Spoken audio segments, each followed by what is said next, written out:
Hello दोस्तों, एक नए सामयिक वीडियो के साथ मेरे छोटे साथी ने फिर आग्रह किया कि हमारी अपनी स्टेट हरियाणा, जिसका चुनाव 2 महीने बाद होने जा रहा है, इसके बारे में और इसके राजनीतिक दूरगामी क्या प्रभाव होंगे, इस बारे में एक वीडियो बनाई जाए।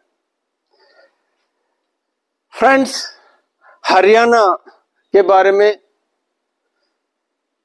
2-4 चीजें बहुत ज्यादा जरूरी है, वो आपको बता देता हूं। ये दिल्ली है, इसके 3 तरफ हरियाणा है। गुड़गांव, फरीदाबाद, झज्जर और सोनीपत, 4 डिस्ट्रिक्ट तो सीधे सीधे दिल्ली के साथ लगते हुए हैं। और गुड़गांव पहले बहुत बड़ा डिस्ट्रिक्ट होता था, फरीदाबाद उसी में से निकला है, नूंह उसी में से निकला है, पलवल इसी में से निकला है, रेवाड़ी इसी में से निकला है, महेंद्रगढ़ इसी में से निकला है। झज्जर रोहतक का हिस्सा था। बहादुरगढ़ और सोनीपत साथ लगते हुए हैं। ये सोनीपत रोहतक का हिस्सा था। इसका मतलब यह होगा आधा हरियाणा दिल्ली को फीड करता है। फीड का मतलब सारी चीजें हैं, गुड्स एंड सर्विसेज दोनों। दूसरा, एक नदी है यमुना, जो पानी लेकर दिल्ली आती है और हरियाणा के किनारे से बहती है। इसका बहुत सिग्निफिकेंस रहेगा। और तीसरी एक बड़ी बात, हरियाणा को लेबोरेटरी कहा जाता है, laboratory of development and laboratory of politics also, laboratory of economy also. Haryana के बनने के बाद जो तरक्की हरियाणा ने की है, वो एक मिसाल है, मॉडल है। और इसी कारण हरियाणा है, उसका प्रभाव दिल्ली की सत्ता के ऊपर बहुत ज्यादा होता है। यानी अगर हरियाणा स्टेबल रहता है तो दिल्ली स्टेबल रहती है, और हरियाणा अगर अनस्टेबल हो जाता है तो दिल्ली अनस्टेबल हो जाती है। वेस्टर्न यूपी, थोड़ा सा राजस्थान, हरियाणा पंजाब जो दोनों थे, ये दिल्ली को स्थिरता देते हैं। इसमें कोई दो राय नहीं कि हरियाणा के पास सिर्फ 10 एमपी की सीट है, लेकिन जो लोकेशन है, ज्योग्राफी में एक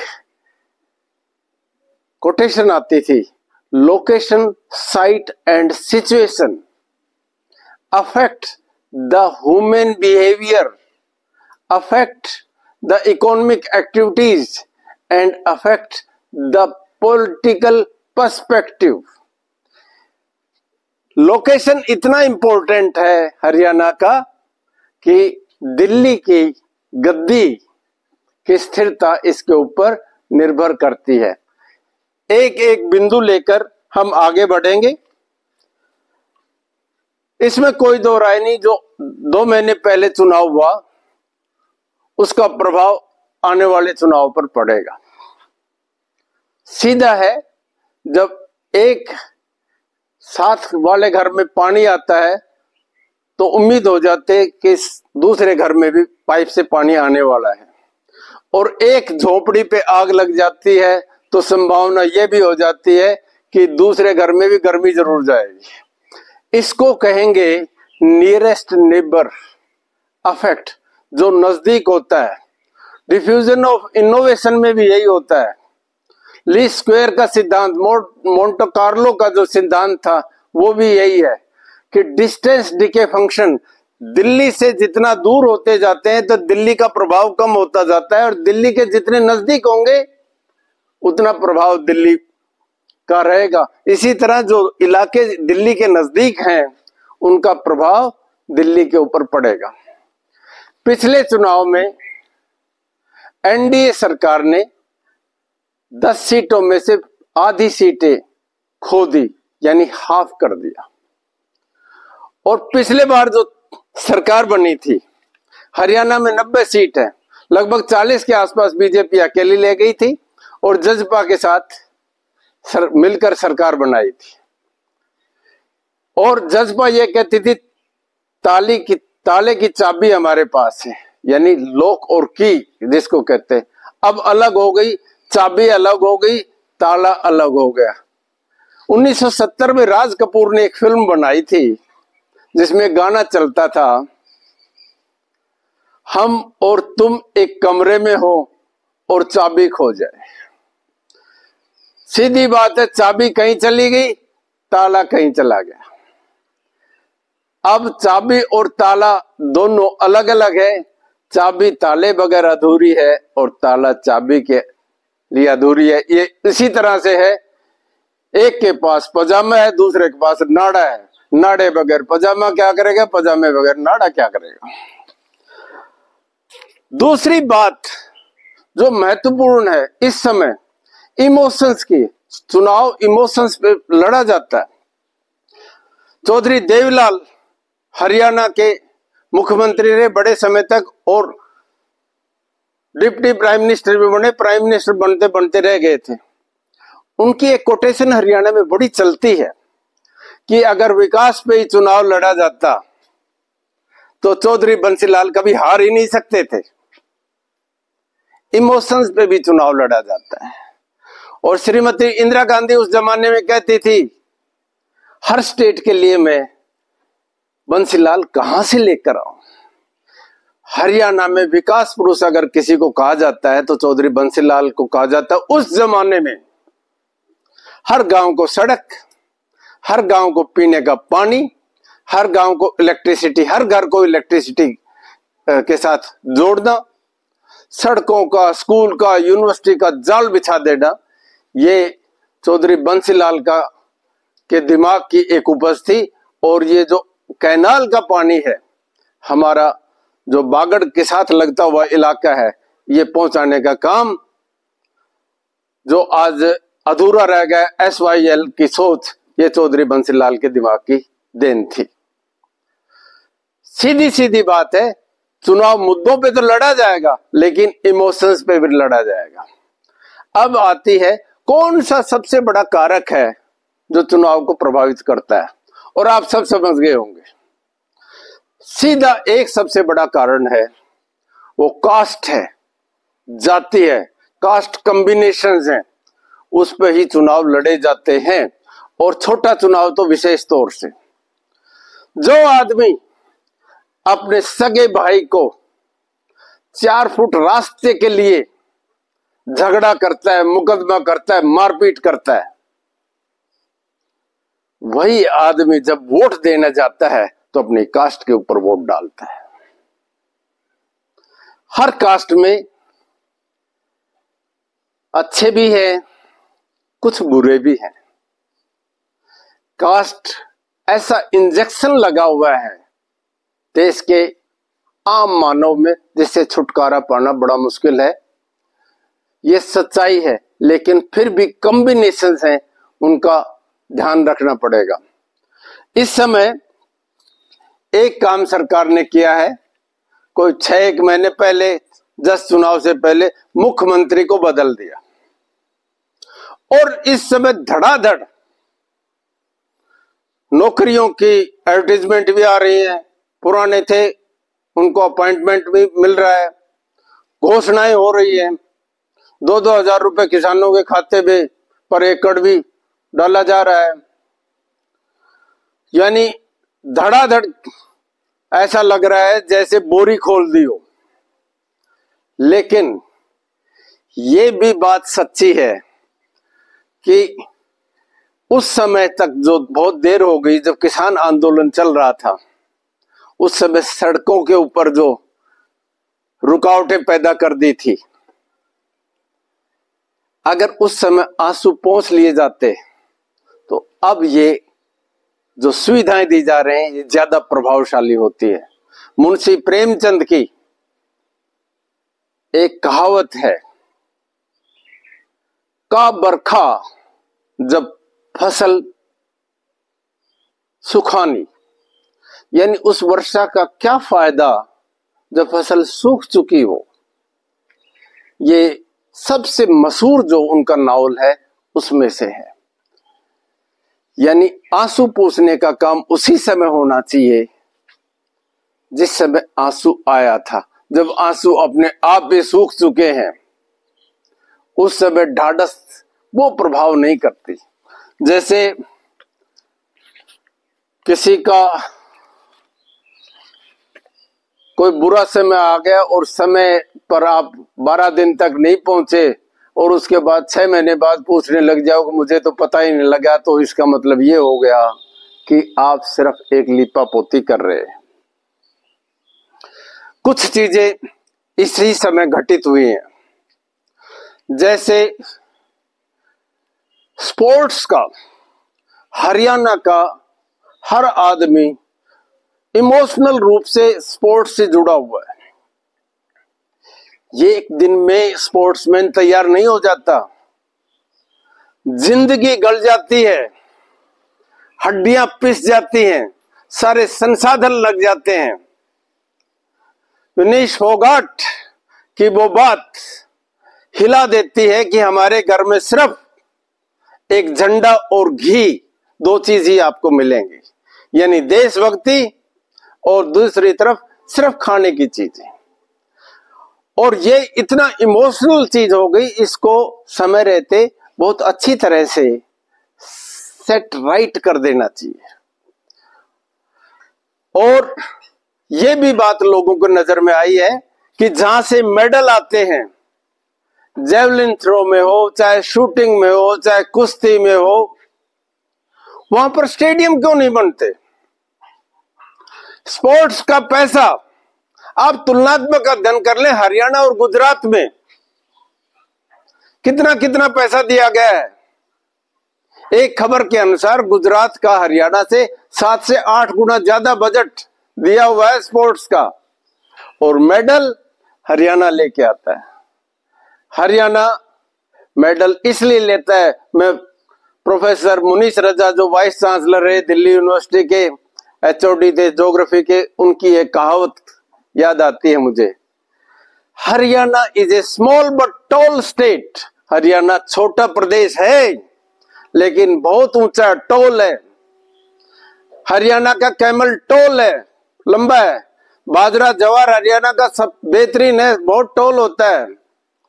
हरियाणा का आदमी और औरतें लंबे होते हैं, बहादुर होते हैं। Haryana is a tall state. और बड़ी सीधी बात है कि मैदान में वो लड़ता है जो सवार होता है। मैदान जंग में गिरता भी है, पड़ता भी है, टूटता भी है, फिर खड़ा होके लड़ा जाता है। गिरते हैं सहसवार जंगे मैदान में, वो तिल्फ क्या गिरेंगे जो घुटनों के बल चले। लड़ सकता है वो जो लड़ता रहता है, मेडल वो लाता है जो मेहनत करता है और खाता है। देसी खाना, मुर्रा भैंस का दूध पीना, मैदान में एक्सरसाइज करना, तब मेडल आते हैं। और मेडल का सम्मान करना हमारा सबका पहला कर्तव्य है। ये हमारी देशभक्ति है। कुछ इंडिकेटर्स जो डेवलपमेंट के हैं उनका मैं विशेष तौर से यहां पर प्रकाश डालना चाहूंगा। पिछले 10 साल से हरियाणा में अर्बन डेवलपमेंट अथॉरिटी द्वारा, पहले हुड्डा कहते थे, आजकल नाम बदल दिया है, SDMA कर दिया है, एक भी सेक्टर पूरे हरियाणा में नहीं बनाया, नया कोई सेक्टर नहीं आया। सिर्फ हुड्डा की जो प्रॉपर्टी पुरानी थी उसकी बिक्री हो रही है, ऑनलाइन हो रही है। जब सेक्टर नहीं आएंगे, अप्रूव्ड सेक्टर नहीं आएंगे, तो अनअप्रूव्ड कॉलोनी आएंगी और उसको धड़ाधड़ गिराते जाते हैं JCB लगाकर, जिससे आक्रोश पैदा होता है और आम आदमी बर्बाद भी बहुत होते हैं।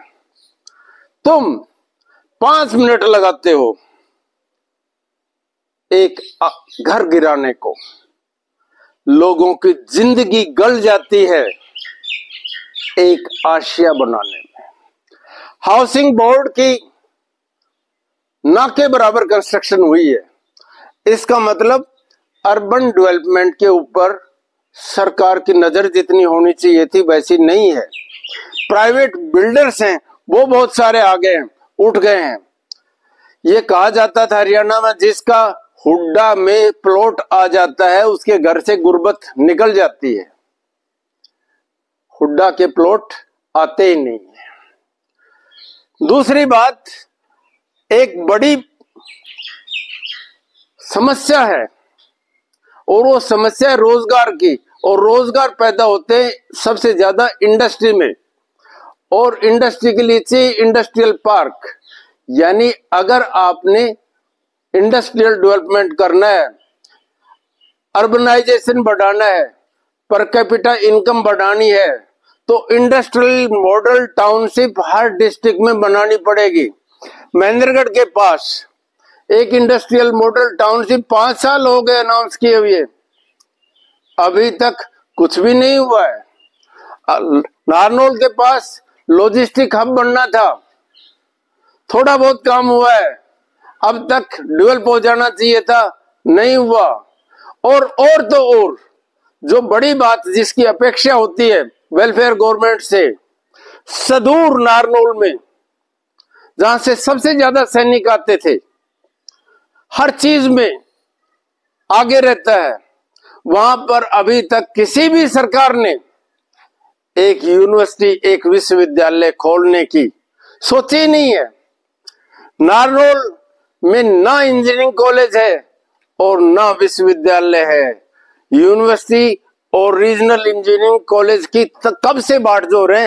दक्षिणी हरियाणा का अगर किसी को साथ चाहिए तो यहाँ पर सबसे बेहतरीन शिक्षण संस्थाएं खोलनी पड़ेगी, क्योंकि यहाँ का आदमी बहुत ही ज्यादा इंटेलिजेंट है, मैथमेटिकल है और सक्षम है, और सरकारों को उथलता भी यही क्षेत्र है।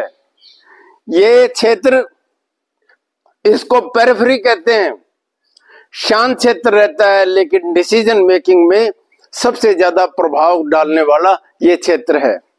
समय रहते सीधी सीधी बात है, नारनौल को एक यूनिवर्सिटी समय रहते दे दें। आगे पिछली सरकार ने एक बहुत बड़ा वेलफेयर का काम किया था, 100 गज के प्लाट बांटे गए थे। वो जो लोग बिहार से आते हैं, राजस्थान से आते हैं, मध्य प्रदेश से आते हैं, गडरिया लोहार हैं, इनके ये last man in the development है, कतार में सबसे आखिरी, इनके लिए 100 गज का प्लॉट बहुत आवश्यक था। ये प्लान पता नहीं किस ठंडे बस्ते में पड़ी हुई है, इसको भी एड्रेस करना जरूरी था। इसके अलावा अगर आप संरचना देखें, पिछले बार की संरचना, पहले जीटी रोड होती थी, जीटी रोड ने एनडीए सरकार का पूरा साथ दिया। अब एक नई ओर आ गई है, नारनौल से चंडीगढ़ एक सड़क और आ गई है। इन दोनों सड़कों का प्रभाव, एक्सेसिबिलिटी बहुत ज्यादा इनकी अपेक्षाएं भी बढ़ गई है। 5 तरह के हाईवेज बनने चाहिए थे। ये जो हाईवे नारनौल से चंडीगढ़ तक है, एक रेल का, एक सड़क का, एक पानी का, एक बिजली का और एक ऑप्टिकल फाइबर, ये 5 हाईवे बनने चाहिए थे। दादरी से महेंद्रगढ़, महेंद्रगढ़ नारनौल, नारनौल से बहरोड, बहरोड से अलवर, अलवर से आगरा। ये रेलवे लाइन कब से बननी पड़ी हुई है, हर बार ठंडे बस्ते में डाल देते हैं। आप रेलवे लाइन को छोड़ो, मत बनाओ, कह दोगे बजट नहीं है या और कुछ भी है। कम से कम जो चल रही है रेलवे लाइन, इनमें 5-5 डब्बे बढ़ा दो, ताकि वो सवारियां कैटल किला एनिमल की तरह से ना जाएं, इतनी भीड़ रहती है। रेलवे, क्योंकि केंद्र का मसला है, केंद्र की पॉलिसीज का प्रभाव हरियाणा की राजनीति पर रहेगा। अभी अभी ताजा 2 इम्तिहान नीट का और नेट का जो पेपर लीक हो गया है, और लोग और कोई भी एग्जाम, हरियाणा के भी 2-4 एग्जाम है वो कैंसिल हुए हैं पेपर लीक की वजह से। एचपीएससी और एसएसबी के मेंबर्स की प्रॉपर्टी का अगर आकलन कर लें तो सारी की सारी चीजों का पता लग जाएगा। यानी नौकरी और ट्रांसफर अगर एक दलाली की तरह से काम करने लग जाए तो युवा नाराज होगा, और नाराज अगर होता है तो उसका प्रभाव चुनाव के ऊपर नजर आएगा। जो बड़ी बात इस समय हो रही है, जो दिखाई नहीं देती है, वो है पार्टी के अंदर से खराबी हो जानी। हर पार्टी के साथ समस्या है। जितने भी मीठे फल होते हैं, आम हो, सेब हो, संतरा हो, अमरूद हो, वो बाहर से कम खराब होते हैं, अंदर से ज्यादा खराब होते हैं। पार्टियों के अंदर षड्यंत्र चल रहे हैं। हरियाणा में एक बड़ी कहावत वैसे तो सारे देश में हो गई है कि एक ही पार्टी काम करती है, उसको कहते हैं राज पार्टी। जिसका भी राज होता है सब उसमें शामिल होना चाहते हैं, यानी सारे के सारे गुड़ की डली खाना चाहते हैं, कोई भी बाहर नहीं रहना चाहता। जो उधर थे वो इधर है, जो इधर है वो उधर है, पता ही नहीं लगता किस पार्टी में है। मंत्री के महकमे का भी पता नहीं लगता। जितना शोले फिल्म में अमिताभ बच्चन पूछता है बसंती तेरा नाम क्या है, उसी तरह ही इतने इनसिग्निफिकेंट आदमियों को मंत्री बना हुआ है जिनसे पूछना पड़ता है किस महकमे का मंत्री है। लोगों को यही नहीं पता है।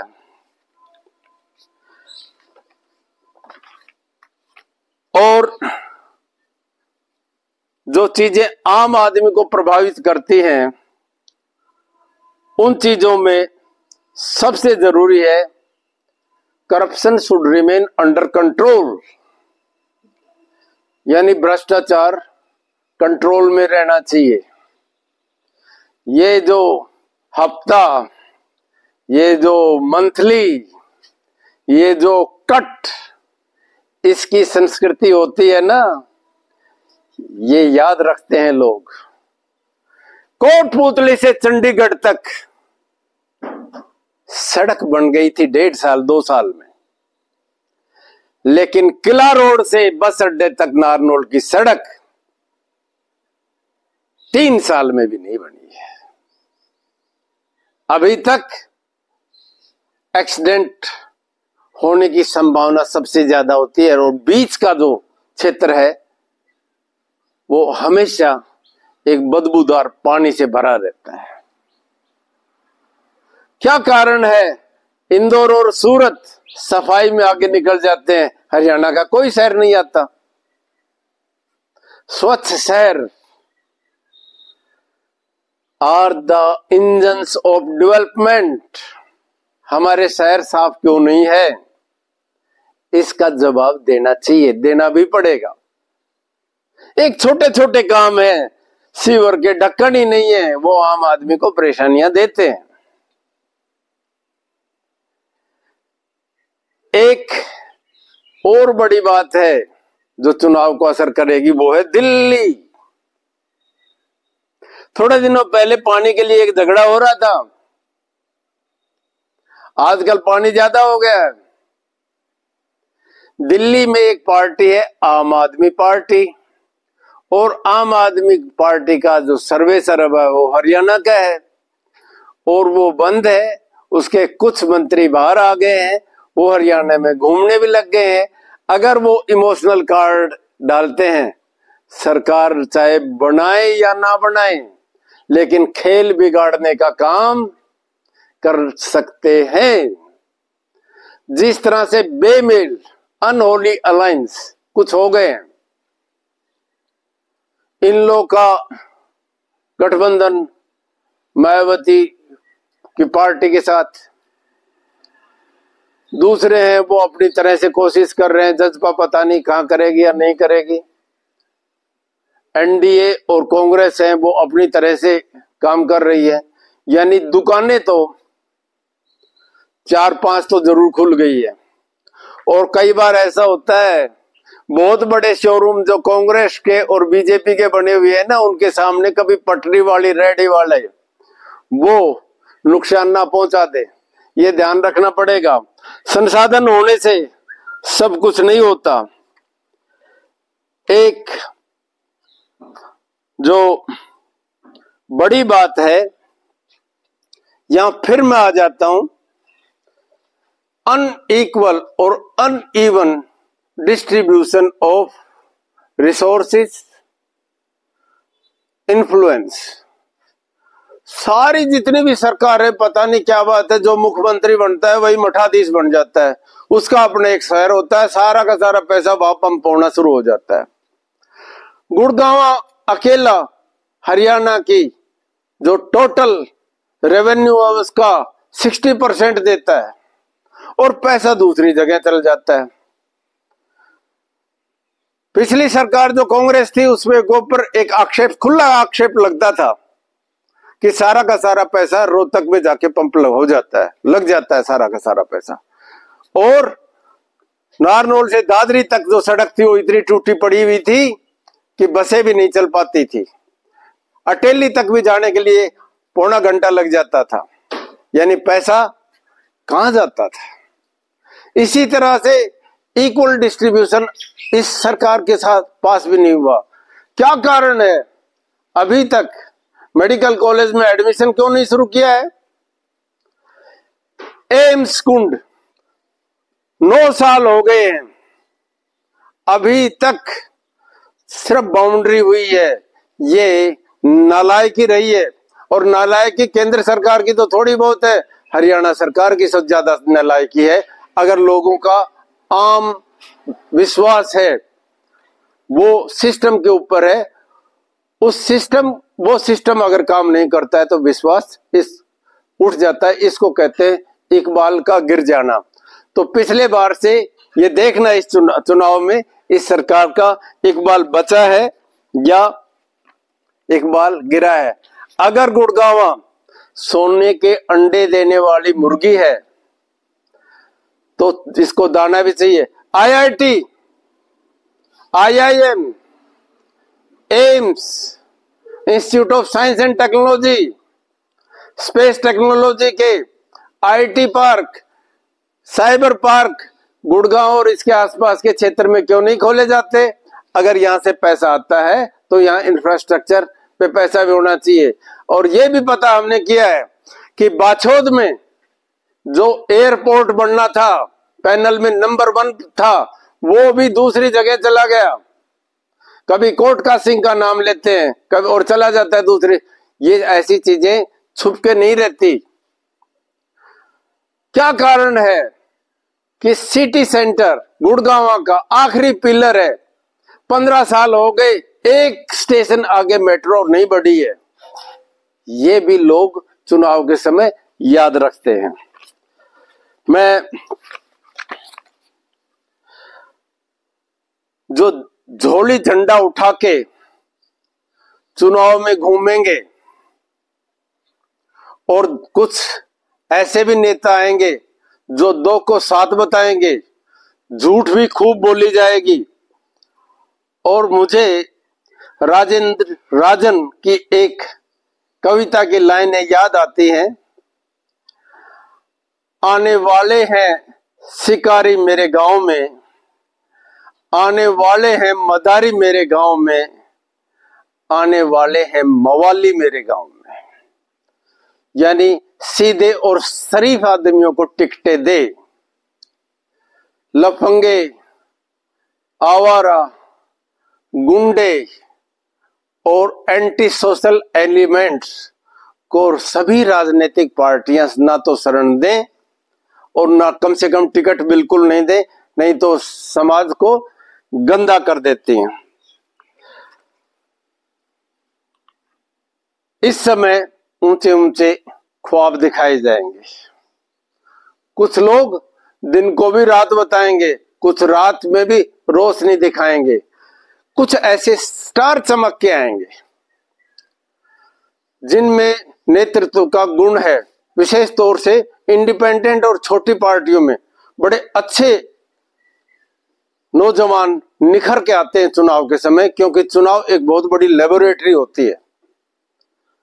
जैसे राजस्थान के एक क्षेत्र में रविंद्र भाटी के नाम से एक बहुत बढ़िया नेता निकल के नजर आया पिछले बार, एक अच्छा वक्ता। आगे तो देखना क्या है। इस तरह के नेतृत्व के लिए एक लेबोरेटरी है चुनाव।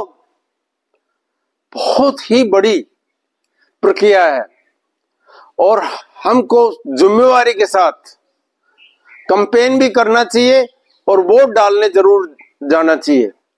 बहुत सारे ऐसे लोग हैं जो 5 साल पर बेंचों पर कुर्सियों पे उछल छोड़ के बहस करते हैं, लेकिन चुनाव के समय ना तो कहीं दिखाई देते, ना कोई फॉर्म करते, और जैसे बारिश के समय मेंढक आ जाते हैं, खरपतवार उगाते हैं, इस तरह से नजर आते हैं और बाद में गायब हो जाते हैं। हमने बहुत मेहनत करके, बहुत ज्यादा संघर्ष करके आजादी ली और उसमें बहुत बड़ा फंक्शन है वो डेमोक्रेसी का चुनाव है। हम सबको जिम्मेवारी से चुनाव में हिस्सा लेना चाहिए। तू चले तो चले ये धारा चलती रहे, ये डायनेमिक्स है। मांझी चल ओ मांझी चल, तू चले तो छम छम बाजे मौजों की पायल ओ मांझी चल। इस तरह से सरलता से कर्मबद्ध होकर चुनाव शांति प्रिय तरीके से हम अपने भविष्य का एक पैमाना स्थिरता के साथ अपना योगदान दें, ताकि हरियाणा भारत में अपना वो स्थान गौरवमयी जो इतिहास में हमेशा रहा है वो अपना दोबारा से प्राप्त कर सके। यही है जीने की राह। आखिर में वही लाइन बोलूंगा, एक बंजारा गाए जीने की राह बताए, एक बंजारा गाए जीने की राह बताए। जय हिंद।